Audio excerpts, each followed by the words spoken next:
mấy niên má in muôn chương trùng em tổ phá láo em sợ rú đôi vần nhỉ phù láo bản hàm chương trùng chứ khắp in muôn bay nên nơi bên ở cắn tòn phăng nơi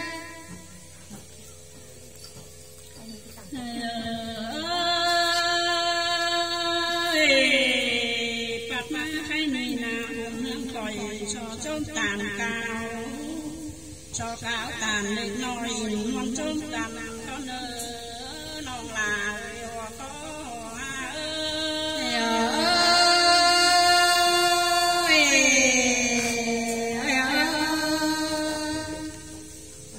nàng té trao nam con tàng em hao nê ya ba té phủ trên bay tan chi tan đầm té na anh ba chân chung hao té lại mà đang trên tàu té lo xài té ngao ơi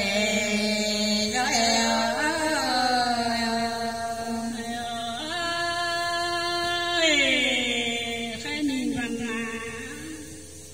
anh ba mươi hai chiếc tàu bay hôi đeo văn khảm cổ mày hòa khâu cung tàu nê anh cho nhau tìm gàng bay văn đồ bướm tông nằm gầm cài đồ xuống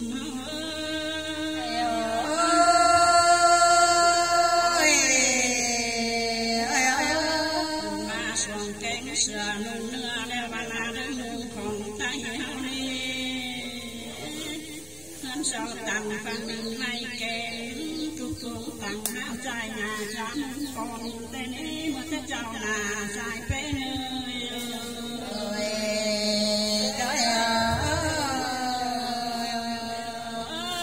khi mình đang tay em bà má hay nhìn bàn nà anh như nào nữa anh thấy văn làng đánh cùng má đeo đồ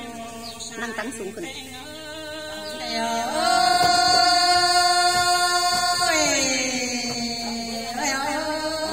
tán tay na tay trường phút đông khay quàng đeo na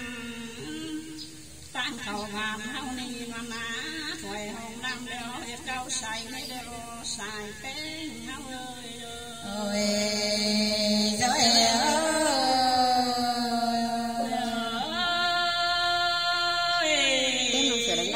sạch tối phụ mình em sạch cả má cái này anh ba khay tu lầm hương sao đèn son đèn tiền chầm mày hồng sẽ khắc tình bay mấy đồ là đời xài bé ngơ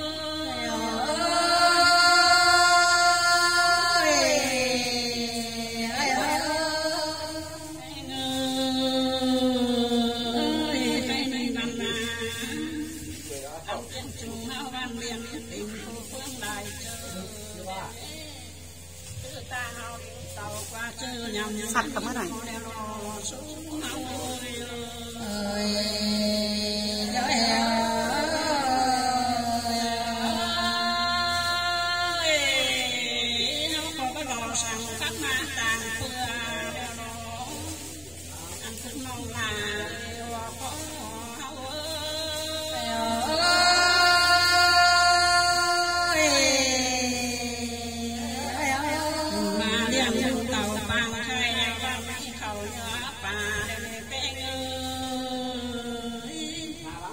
anh đông này bay bay lá khi sẽ nhắm nay tu nghe đêm ấy cái này là sai té ơi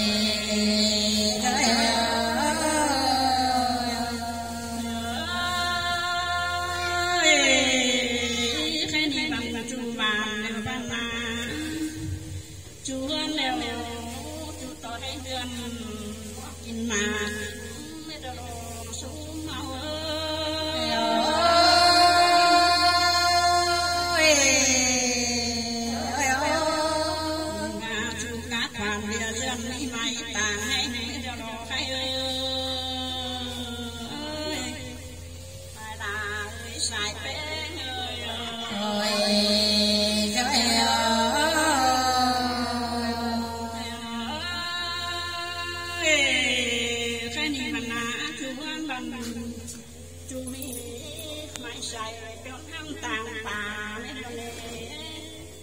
là sướng để sữa cáo nhám cài mấy cho đồ xài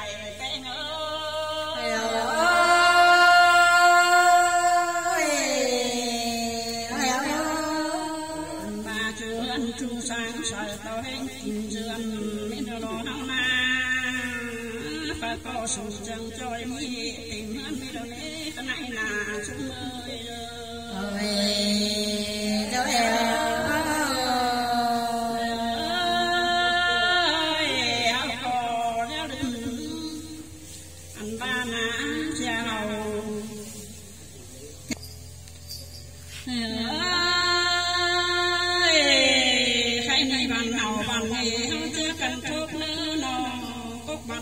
bằng máu chưa cần thầy nữa áo cổ chưa cần thầy tôi tang bỏ sòn phú hồng làng áo nữ xài tên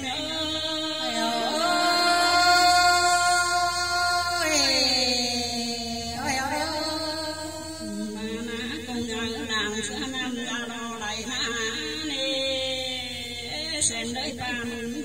mai sao xiang mấy đứa xài tên ơi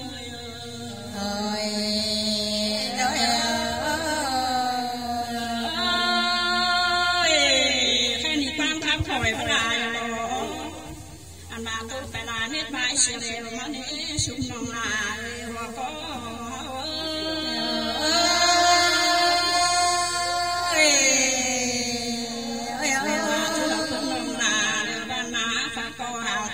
xem bố bạn thầy nên mơ pin trên na pin này pin sài na pin này sang nơ và to xem sang trôi xem có mua xuân không biết nơ xài bé nơ